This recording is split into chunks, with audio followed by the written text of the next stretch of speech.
March 1947, Earl Louis Mountbatten and his wife Edwina arrive in New Delhi.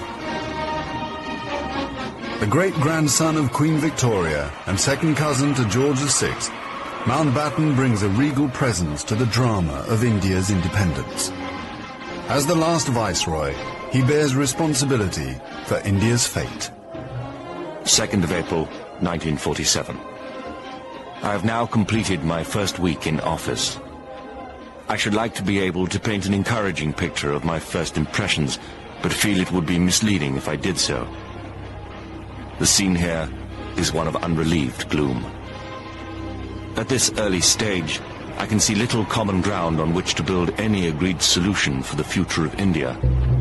The only conclusion I have been able to come to is that unless I act quickly, I may well find the real beginnings of a civil war on my hands.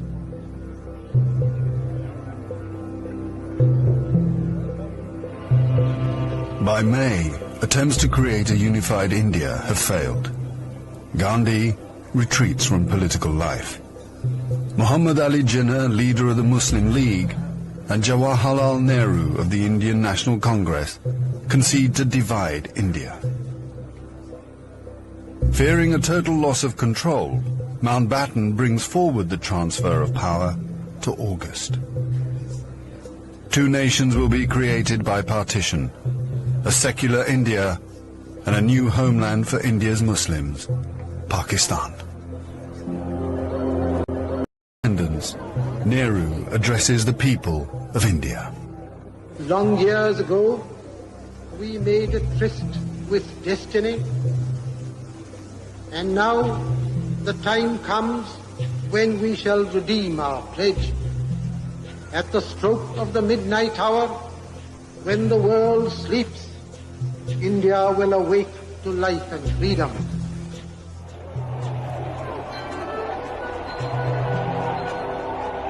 The 15th of August, 1947.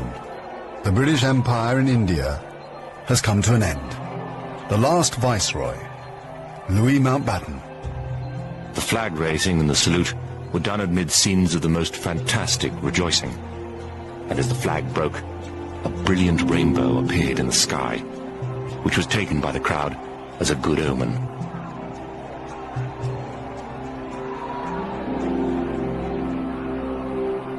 Qasim Muhammad. On the 15th of August came freedom. The freedom to burn, loot and murder. While Delhi and Karachi were celebrating, central Punjab was burning.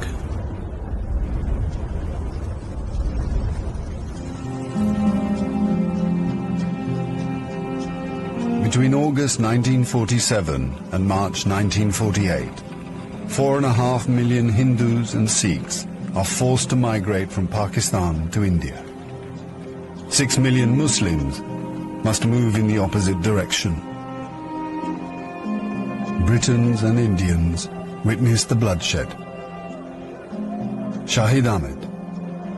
It is a battleground. People have gone mad. Trains to Pakistan are being looted and occupants slaughtered. We all knew that carnage was in the offing. So did Mountbatten. The British Empire, which tried to build India over centuries, can never live down this great tragedy.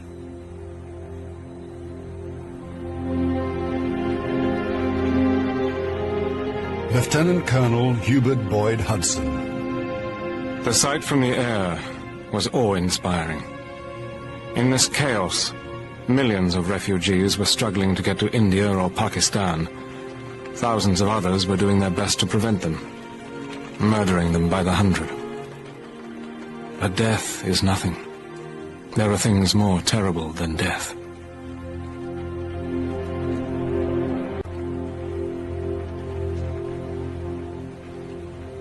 Ten million people are displaced in the partition of India. 1 million are dead.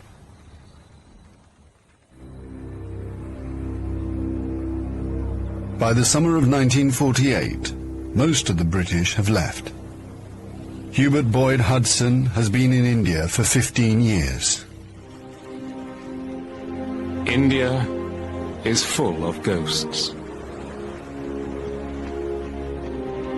Houses I have lived in, now inhabited by Indians, remind me of the days which will never come again. When the Viceroy drove past with a cavalry escort in red coats, I have seen the greatness of the British in India, but now it is all ended, and we are the last to leave, the few who are trying to tidy up the mess which the sudden splitting of an old empire has caused.